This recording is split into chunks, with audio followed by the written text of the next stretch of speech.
Your audience does think I am absolutely retarded. Well, my audience can be a little harsh sometimes. Yeah. Oh, speaking of which, I got some messages. I get messages every day. I got one that set me off this morning. It's the one that activated my almonds. I believe I mentioned it earlier. You did. Do you want me to bring this up? It activated my almonds so much that I sent it to you. You because did. I'd like to have a little chat about this. And chat we will. I'm just going to make sure there is no incriminating things on my screen Before you share it. before I share it, because I can be a little bit... Actually, I'm not going to be able to read it, so I'm going to pull it up on my phone. Okay, so we're going to talk about this nasty pasty. Well, no, he's not a nasty pasty. He's just completely clueless. And the thing with clueless people is where it gets bad is when they're completely clueless as to how clueless they are. That's when it really genuinely becomes a problem. So here we go. So person, whoever you are. Person. So So is this an automated response up the top? correct. So they have sent me, I actually went back and had a look. In the last 2 years, they've sent me 10 messages. Right. All of them completely meaningless. Memes that aren't well constructed. Links. Can I just interrupt? Sorry. I am not familiar with Facebook these days. I Okay. do not use it. So is this your Facebook page, the Topher Field Facebook page? Correct. And then they've Facebook messaged page. that page. Correct. They've messaged the page. Okay. And so then they've got the autoresponder, which says, "Hi, thanks for your message. I work solo and only check my messages 2 to 3 times a week." Actually, I need to update that because I'm beginning to not work solo anymore. I only check my messages 2 to 3 times a week, which is true. Please allow a few days for me to reply. If you're looking for information on my books, blah, blah, blah. Thanks again for your message. I look forward to seeing it soon. And they replied and said, "Bullshit, you haven't seen any of these messages." I love your sassy response. Or maybe I just wasn't interested. To be fair, that's just pretty the much honest response. Yeah. So I get hundreds. So if you count the comments that I receive on my posts, I'm into the thousands. Yeah, you do get a lot of comments. day. Yeah. I'm not replying to the ones that I don't think deserve a reply. But most of the time it's just people chatting amongst themselves, in which A lot of have it at is, but I still have to look at it. You know, Yeah. in order to find the ones that deserve a reply, I still have to go Yeah. through and look. And so I'm reading literally thousands, in addition to the emails, the messages through my website, through my merch website, as well as all of the inboxes on all the social Yeah. media. So I say, or maybe I just wasn't that interested, because that's the honest truth. So he bites, and I was in a sassy mood. I was in the car. I was working on my laptop. I was in a sassy mood. Says, "How would you know if you didn't look?" So he's still presuming that I haven't looked. Because, of course, if I'd looked at what he had to say, of course He's I would have important. replied. That's right.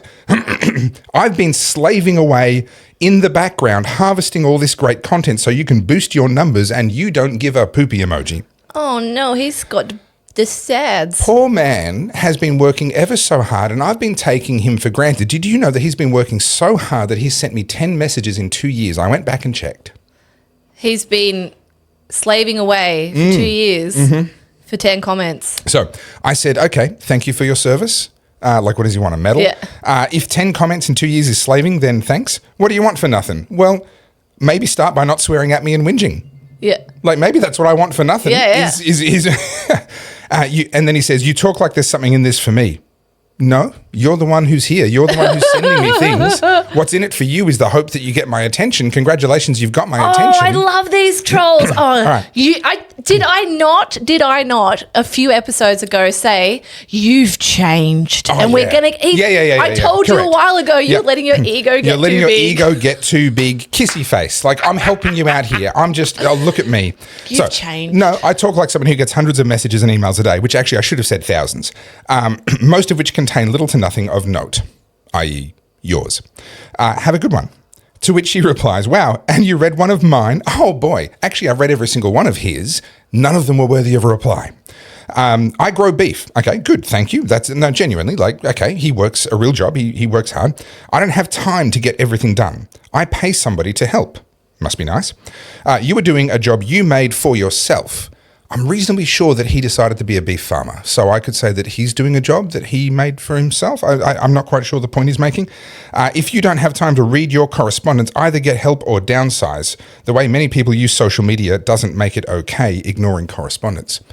So now... The entitlement, Jesus. He is laying claim to my time. He's saying, "Oh, because you post content on social media, I have a right."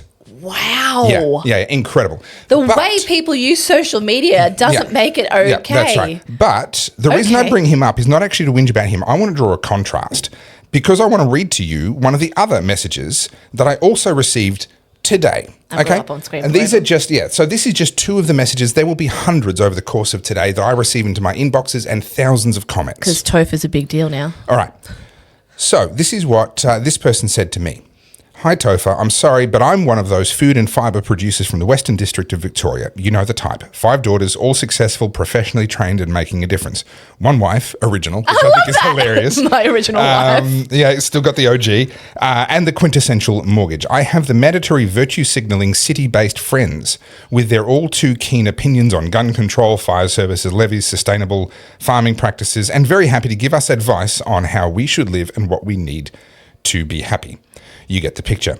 The farm has been in my family name since 1911, albeit that my wife and I had to purchase it from the family, and by running an off-farm business from the farm, we've managed to largely pay it down, all for what? To have the privilege of working 7 days a week against financial headwinds and a government all prepared to tax us, to tax on unrealised capital gain on superannuation, which they promised would be safe and secure and would set us up to provide ourselves with dignity after retirement till we die. If this tax is introduced, it won't be the straw that breaks the camel's back. It will be an entire B-double of hay that will flatten it and send us with it. We do not have the cash flow to service this theft. We, like you, are absolutely disgusted in this government, state and federal. It is little wonder country pride and patriotism is at an all-time low and suicide is becoming normal. I try not to be pessimistic for my family's sake, but it's bloody hard. Mate, I'll buy you a coffee, I'll buy you the whole bloody cart if that's what it takes to keep you advocating for fairness and common sense as you do.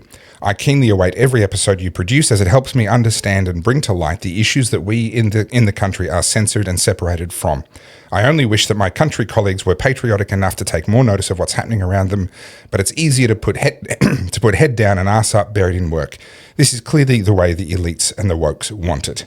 Keep up the good work, mate. Cheers for now. I've got a lot to say about all of this. I look forward to hearing it, but before we dive in there, compare the pair. Yeah. The level of entitlement from a nothing contribution on the one side versus someone who's actually wanted to have a sincere conversation with me. And it's purely just grateful. Yep. And that is why I do not reply to the vast majority of people that send me messages. I am going to put my energy into people like that. Yeah. And just with that, I mean, I don't want to go into the farm stuff right now because this will be a 50-hour podcast. But, you know, you hear stories like that and it's gut-wrenching. It just makes me so fucking mad. Because that is exactly what it is. It's the inner city types who sit there in their cushy jobs, usually in the public sector, you know, and telling everyone else how they should live. And they are exactly that which they criticise.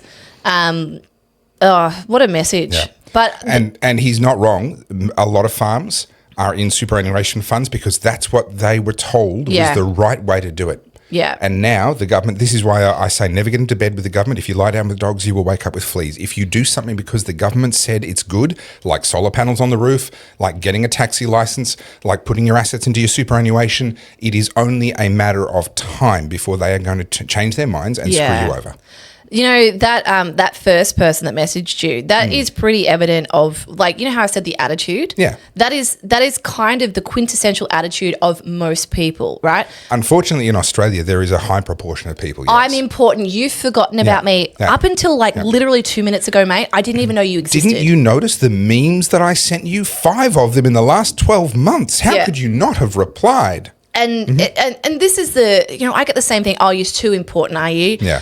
What have I got on Instagram? I've got 37,000 followers or something. Yeah. I get a lot of DMs, and like you, I might open it up, and out of curiosity, I might open the first couple, and then I think I should reply, and then I'm like, hey, shit, Carly, you're on your phone again. Put your phone down. Yeah. And I constantly have this battle of and those aren't the things that pay the bills. Correct. And the bills keep coming in. People say, oh, it's just about the money. Well, yeah, for my landlord, it is just about the money. For the grocery store, it is just about the money. And if I try and walk out with food for my family without paying the money. Well, not only that, every time you pick up your phone, you waste a good 20 minutes. Yeah. By the time that you pick it up, do what you need to actually do with the reason you picked it up. Yeah. I've done this so many times where I'm absent-minded about it. I pick up my phone going, oh, I'm going to check this thing. And then all of a sudden I'm on Instagram, I'm in an email. Yes. And it's 25 minutes later, I'm like, shit. So when I'm in my DMs, I go, okay, you get 2 minutes. And I literally watch and I'll go, okay, so it's 12:03. I'm going to round the clock up to 12:05. You get 2 minutes. That goes like this. You just gave away the fact that we're not live when we go live on YouTube at night. People know this. I've alluded to that. Okay. All right. Yeah. Well, fine then. Surprise. Surprise! Hey guys, thank you so much for watching this clip from The Oddcast. You can find our full episodes over on YouTube at The Oddcast HQ. We'll see you over there. Make sure you like, subscribe, and get in the comments.